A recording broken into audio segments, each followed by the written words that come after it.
نحمده ونصلي على رسوله الكريم اما بعد فاعوذ بالله من الشيطان الرجيم بسم الله الرحمن الرحيم رب اشرح لي صدري ويسر لي امري واحلل عقدة من لساني يفقهوا قولي۔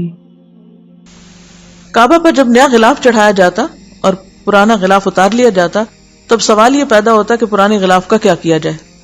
پہلے ایسا ہوتا کہ تعظیم اور ادب کے نقطہ نظر سے پرانے غلاف کو زمین میں دفن کر دیا جاتا، جیسے آج کل لوگ قرآن پاک کے غلاف وغیرہ کرتے ہیں۔ شیبہ بن عثمان نے جو زمانے میں کعبہ کے کلید بردار تھے، کنجی بردار تھے،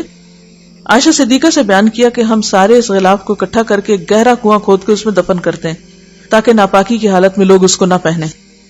حضرت عائشہ نے شیبہ سے کہا، یہ تو اچھی بات نہیں، تم برا کرتے ہو۔ جب وہ غلاف کعبہ سے اتر گیا تو وہ عام کپڑا ہے، اب اگر کسی نے ناپاکی کی حالت میں اس کو پہن بھی لیا تو کوئی مذائقہ نہیں، تم کو چاہیے کہ اس کو بیچ دو اور اس کے جو دام آئے غریب اور مسافروں کو دے دیا کرو۔